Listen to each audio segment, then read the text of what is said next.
My name is Erin Murphy, at-large City Councilor, and I am the Chair of the Boston City Council Committee on Strong Women, Families, and Communities. Today is April 24th, 2025, and the exact time is 9:59.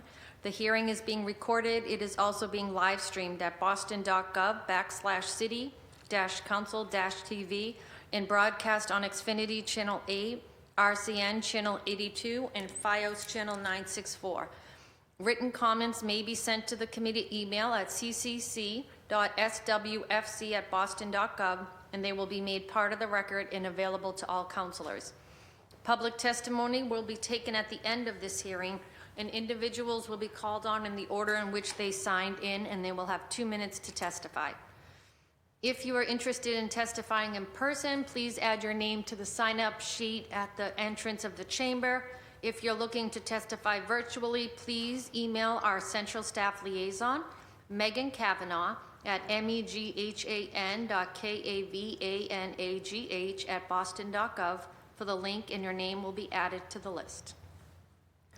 Today's hearing is on docket 0887, message and order authorizing the City of Boston to accept and expend the amount of $4,149,200 in the form of a grant for the Youth Works Grant awarded by the Mass Executive Office of Labor and Workforce Development for the administered by the Office of Workforce Development. The grant will fund a summer and school year jobs program that will provide leadership development, skills training, and career exploration for low-income at-risk youth ages 14 to 25.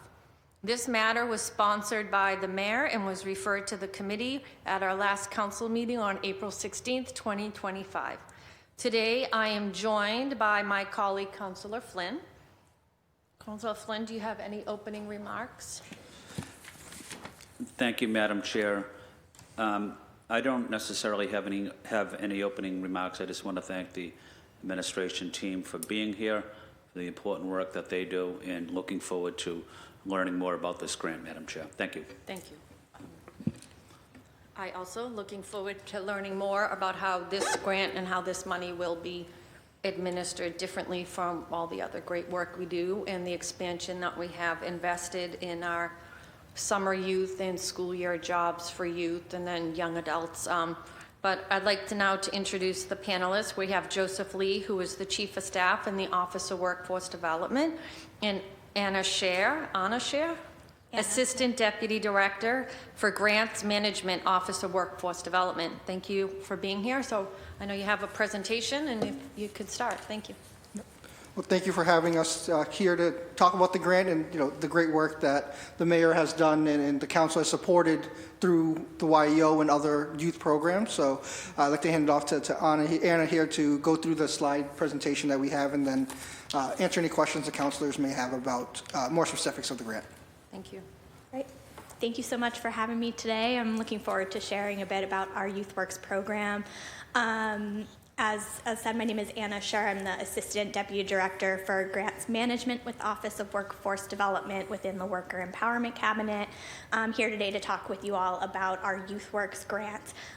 This is a subsidized youth employment program designed to support at-risk and low-income youth age 14 to 25. And I will go through a couple of slides. Let's see. There we go. So a little bit about this funding. This is a state-funded program. It's in the state budget line item, so there are no federal funds associated with this particular grant opportunity.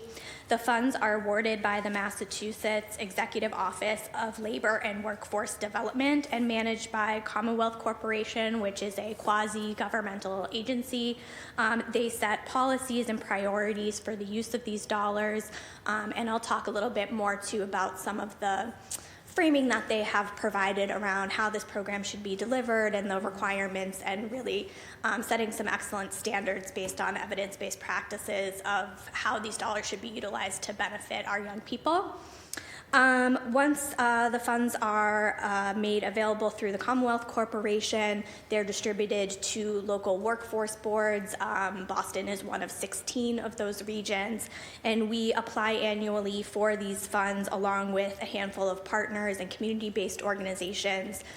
Because of the reach of Boston and wanting to provide, diverse opportunities for our young people, we have found it beneficial to administer these programs through these partners. And this year we have 7 organizations, as well as city departments that are working with us to actually administer the programming. This year we have been awarded $4,149,200. Excuse me, and that will serve just over 1,000 young people in our city. As we've sort of talked about already, this is to support teens and young adults in developing skills and experiences to help them in their career journey as well as educational pathways. These are some really amazing programs, and I just pulled a quick picture from this summer. Actually, this is one of the students that was employed through programs at the Boston PIC. This is a deaf and hard of hearing program that works with young people, placing them as paraprofessionals in the Horace Mann School for the Deaf in their excuse me, elementary summer program. I believe this is them out on a field trip. So this is just a breakdown of how these funds are utilized. As I said, we have about $4.1 million that's been awarded. The majority of this funding goes directly to our subrecipients who administer the programs and go towards youth wages and support services and other key parts of the actual program for young people. There is a small portion of these dollars that go to the administration of the grant within the Office of Workforce Development. Because we work with numerous partners and want to ensure the integrity of the programming and the use of these dollars as they've been directed, we do have a grants manager who supports this work, provides technical assistance to our programs, provides training, and also is just a key liaison to help work with both our funder and our community-based organizations. This year, these dollars will be used, like I said, to serve over 1,000 young people in Boston. The majority of those will be part of our summer programs, although there are also some school year programs to allow for some really wonderful continuity for young people to move through this program. And because it serves a wide range of young people from 14 to 25, that enables students to kind of start in the earlier ages with their career development and move through different job placement opportunities as they advance within their careers and development and have, placements that are age appropriate for them. In addition, I think as Councilor Murphy highlighted, there have been a number of initiatives within the city around the Future Boss program and ecosystem, and this is really very much integrated with that work. So the Office of Youth Employment and Opportunity is one of our partners in this work as well, and helps support kind of this broader ecosystem. So these funds are braided with those dollars to allow broader reach and serving additional young people of older ages as well. These are the subrecipients that have partnered with us in the application and the allocation of funds that we have applied for. I won't go through all of them as there's many and the programs are quite detailed and diverse, but just to highlight one that I think is particularly interesting and unique to this particular portfolio is the partnership that we have here with Wentworth. They run an industry core program. It's a career exploration program held at Wentworth in partnership with Youth Build Boston. The Youth Build students are taking classes at Wentworth, doing kind of hands-on skill-based learning, meeting industry professionals, also building on soft skills through the Signal Success curriculum at YouthWorks, and then moving either into post-secondary education now that they've experienced classes at YouthWorks or job placements in the building trades. And finally, a bit more about how the YouthWorks grant programs actually run. As I mentioned, this is a fairly strict, clearly outlined, program that has a specific curriculum associated with it. They utilize the Signal Success curriculum. There's been a lot of work by Commonwealth Corporation to further develop this and make it accessible in various virtual and asynchronous formats, as well as through in-person instruction. So our programs all administer this curriculum. And as I mentioned, it is really strictly defined for serving young people age 14 to 25 who are low income or at risk. There is a particular emphasis on serving young people with disabilities, foster youth, young people experiencing homelessness or at risk of homelessness. So that is definitely a priority for this population. Uniquely with the YouthWorks dollars, we're able to serve our young adults who are transitioning out of secondary education, 18 to 25-year-olds. And this program emphasizes using the learn and earn model to support these young people in entering post-secondary opportunities. So just to emphasize and kind of highlight how this is a little different from some of the future BOSS funding and helps to complement that ecosystem, it really allows for that transition for these slightly older teens. And again, it does really, like I said, enhance that pathway, creates other opportunities for work experience, career exploration, emphasizing high-need industries within the city of Boston. And finally, just a last picture that we have kind of showing some of those post-secondary pathways. These are some students in the Digital Ready program doing a course in biotech. So they bring on apprentices and have internships where young people are able to earn college credits, take a college course, and practice those skills. So these are some young people in the lab doing some, I believe it was genome mapping. So some cool stuff. And I believe that is all we have. Thank you so much. We are really looking forward to a fabulous summer program for these young people and are really excited to have this opportunity to offer these workforce experiences for our City of Boston youth. Thank you. That was informative. I appreciate that. Councilor Flynn? Thank you, Madam Chair, and again, thank you to the administration team. I also want to acknowledge and thank Governor Healy and the Mass Executive Office of Labor and Workforce Development for being a wonderful partner as well. I want to say thank you to Councilor Murphy for chairing this important hearing. Summer youth jobs and school year jobs, I think they provide an exceptional opportunity, especially for our young people, not just to earn income, but also to learn about leadership development, accountability, responsibility. I also am glad to hear that there's a partnership with the to help students with disabilities. Can you talk a little about that? And I know you also mentioned the Horace Mann School. Can you give me a little bit of information about that? I do a lot of work in support of students with disabilities, but I'd like to learn more about that particular program. Yeah, so individuals with disabilities is one of the priority populations that Commonwealth Corporation frames for the use of these dollars. The specifics around kind of how many young people are served, I would have to look into and can definitely get back to you with some more info. We do work with a number of different work sites, some of them specifically designed to work with individuals with disabilities, but because there's such a range, there's hundreds of work sites, I would have to get back to you with those details, but happy to do so. Yeah, that would be great. Sure. I love to see programs that are helping our young people with disabilities get into training programs, educational programs, into a career, and they have a lot to offer. They just need a little bit of support from us, a little bit of compassion, but they're as capable as anybody to do the job effectively. But you know, we do need to provide some support to our young people with disabilities, because I have seen them and I know the incredible contributions they make to society. And what I really love seeing is the joy that their families experience when they see their son or their daughter or their nephew or niece are into a career program, a job training program, and they're doing so well there, and they're contributing and making making a positive impact. So the work you do here is helping a lot of people. So I want to say thank you. Madam Chair, I don't have any further comments. Thank you.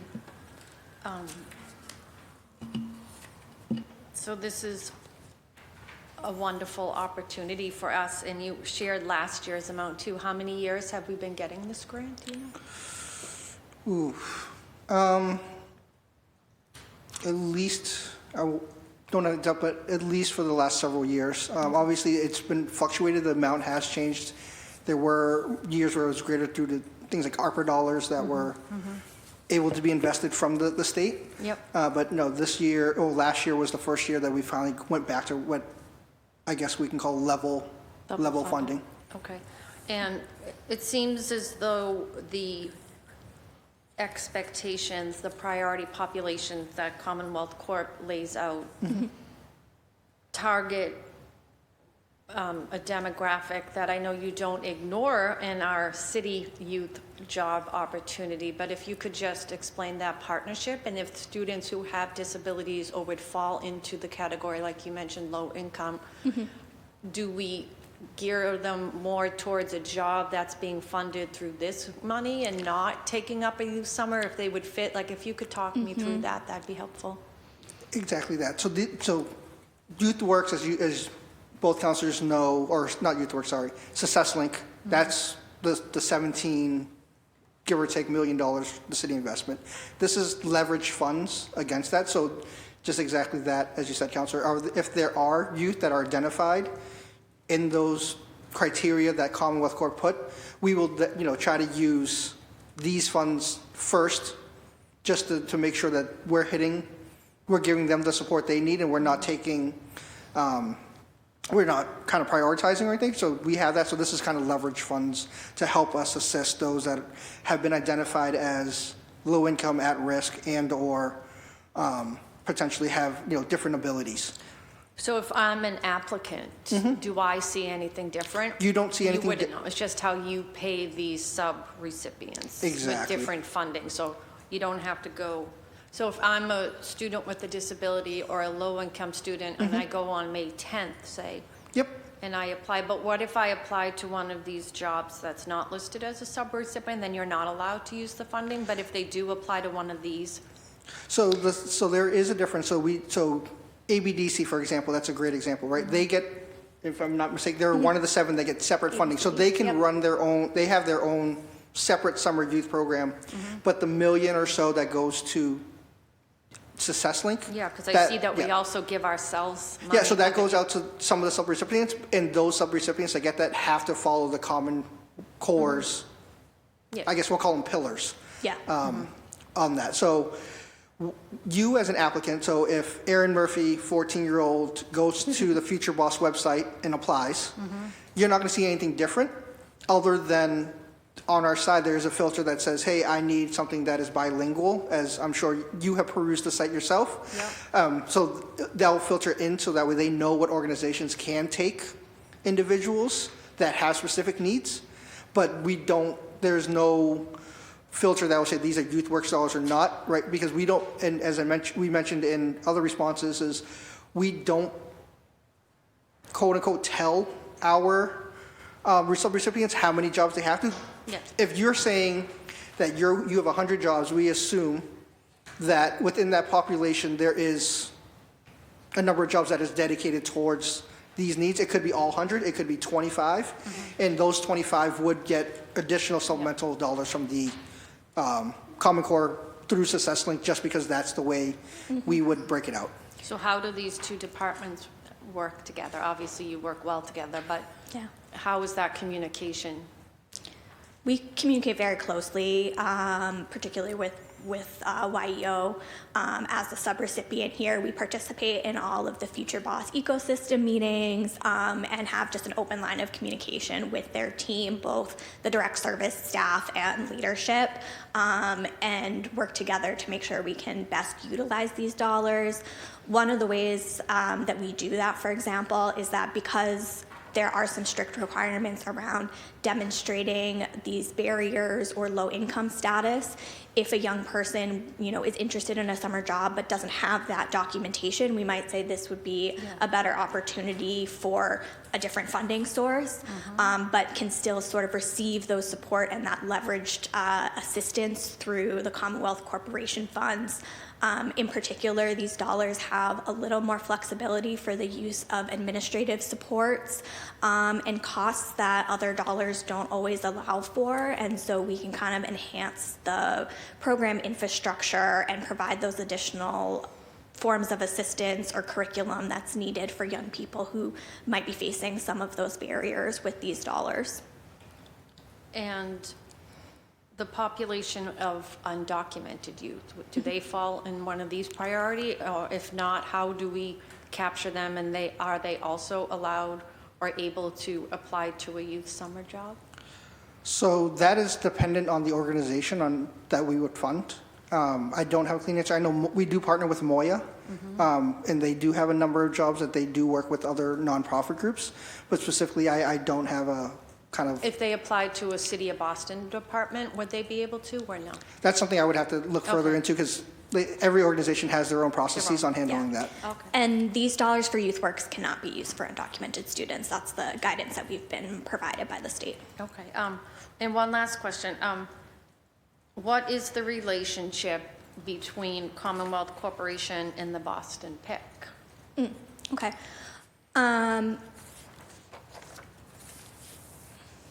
So Commonwealth Corporation administers these funds. The PIC, as part of our workforce board and close partners, sometimes participates in those meetings with Commonwealth Corporation as our funder. We have a liaison at ComCorp that we meet with about monthly. They attend some of our site visits, but there is no direct relationship between ComCorp and the PIC for the purpose of these YouthWorks dollars. Our office serves as sort of the intermediary and point of contact just to sort of streamline things, but we very much work in partnership with the PIC to get their feedback, impact, and input and program planning to ensure that it's aligned with the broader work and ecosystem. I mean, great question. Obviously, they're a wonderful organization, but it seems, they're the leader on one side, but then they're the recipient Yeah, here. this is so just the- wondering Absolutely. that relationship. This is Yeah. the one, I would say probably one of the few programs where the PIC is treated as directly as just a sub-recipient. Yes, we go to them for reporting numbers and, understanding what worked for them, what didn't work, so that we can report back to Commonwealth Corp in our quarterly and monthly reportings. But they, other than maybe being at a meeting if they're asked, they're not actually a part of the administration team.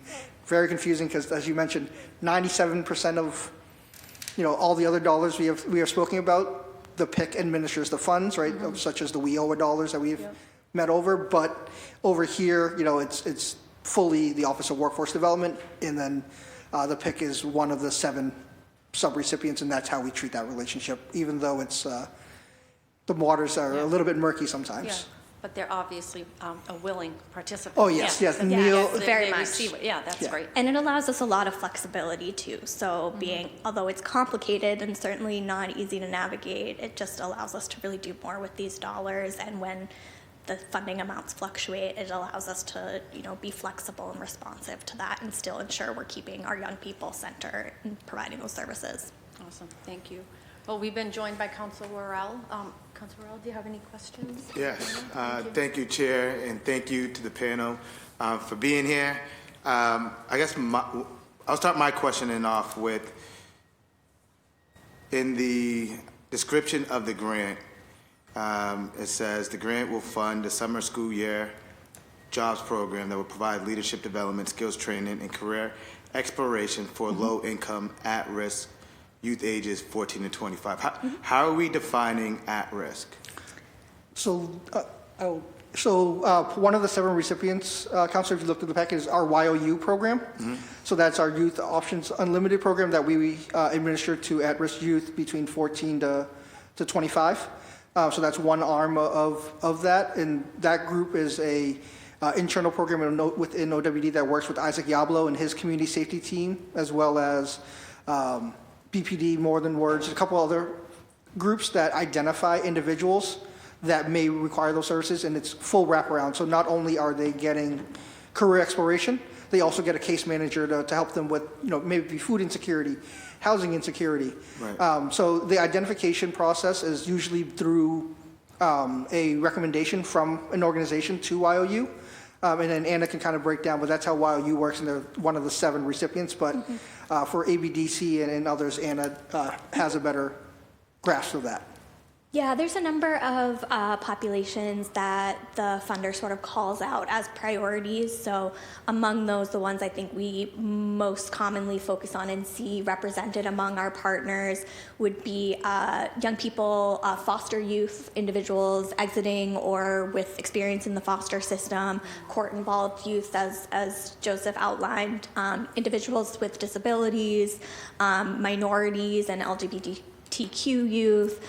So it's really honestly a broad range of potential barriers, and I think the idea is to just ensure the resources are there and that population and the needs are being addressed, rather than narrowing the field of like which particular barrier these dollars are directed towards. And Yeah.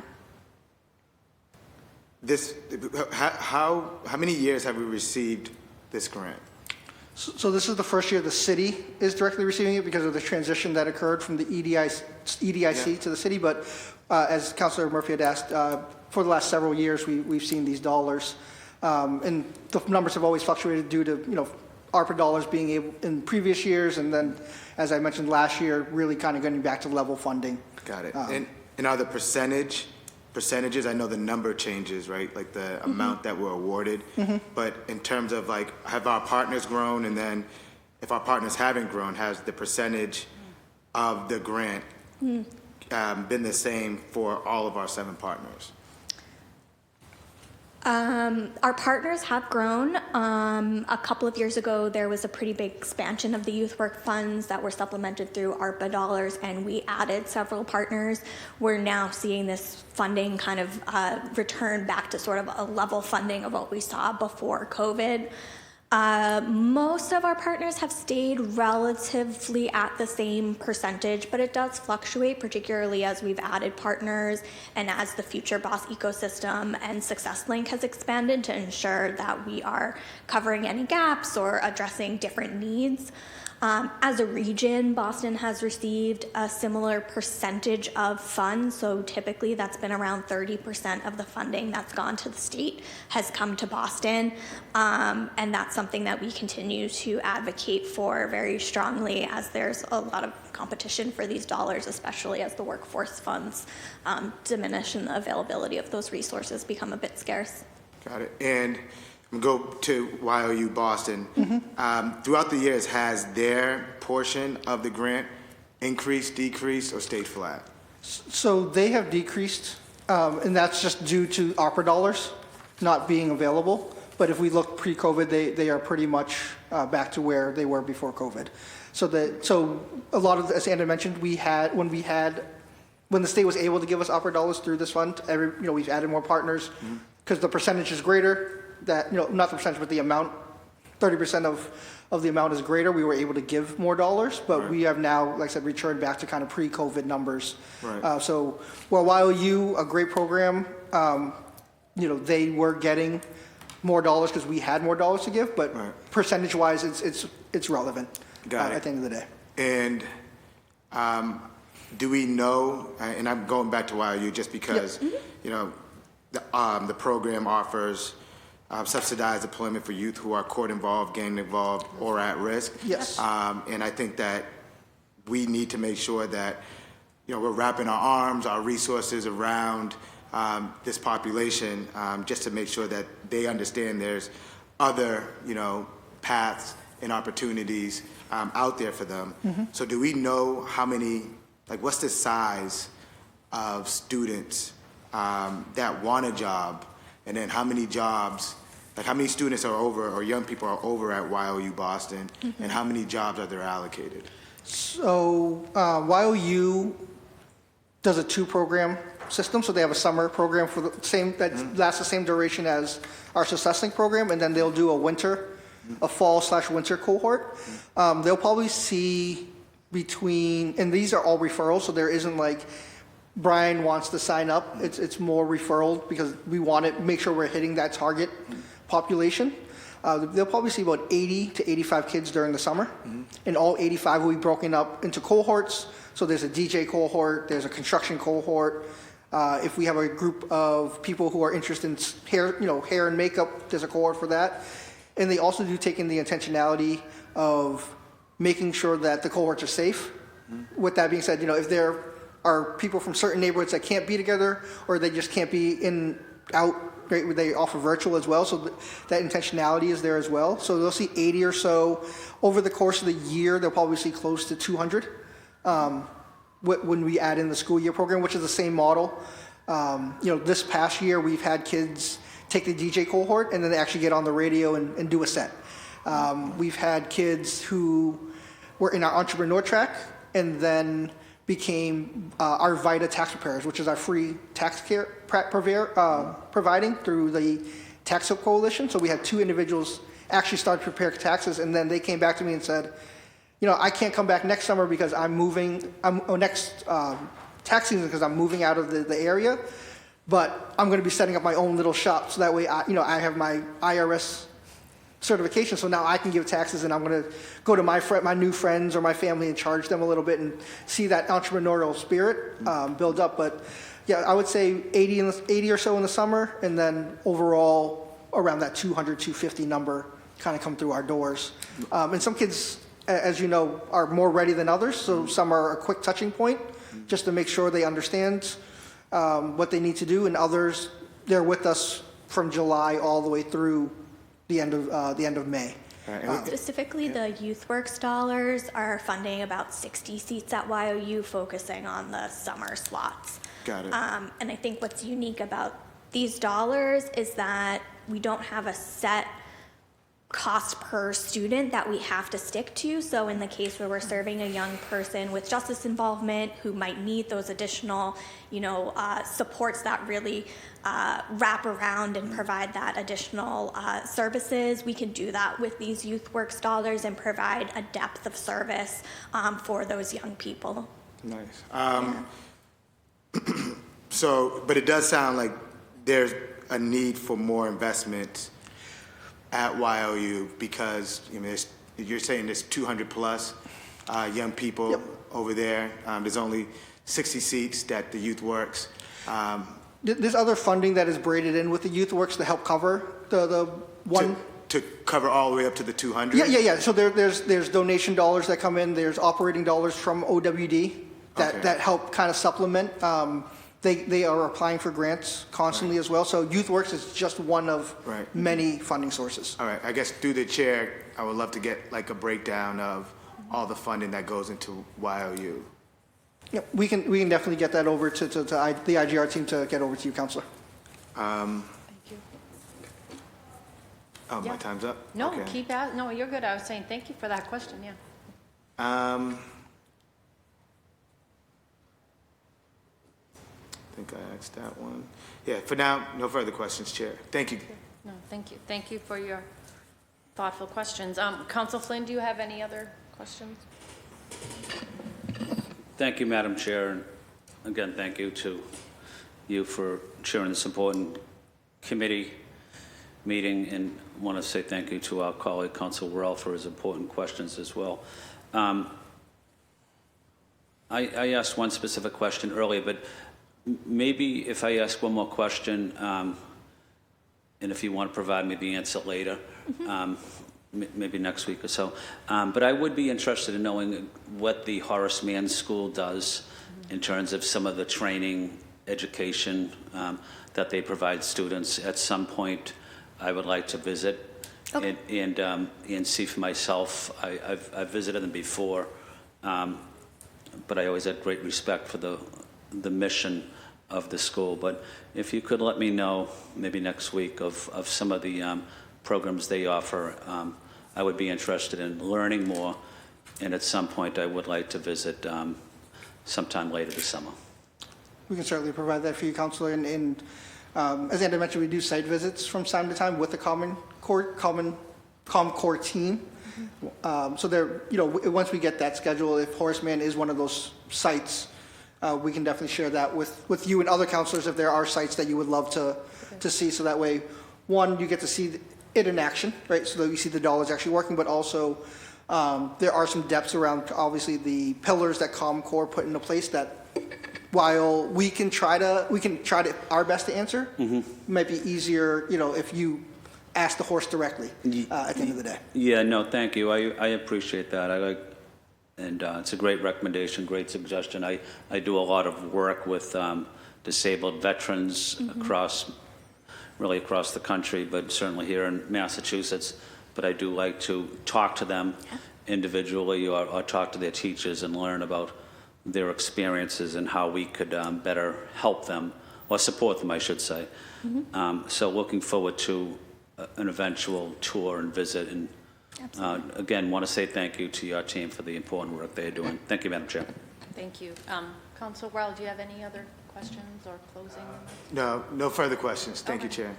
Thank you. I want to thank my colleagues for attending. Thank you, Anna and Joseph. You had good answers. It's always nice when we have panelists, and I know you're going to get us some of the outstanding questions, but thank you for showing up and answering our questions, and also the work you do. Obviously, this fills a void that's there for different populations that really need that support, and it's good to hear that, they're getting that extra, that, each individual sub-recipient understands, and it seems like the partners that you have made these relationships with are really doing great things for our youth. So I appreciate that, and looking forward to, putting this forward at our next council meeting, so it will get to you as soon as it could. So with that being said, the hearing on docket 0887 is adjourned.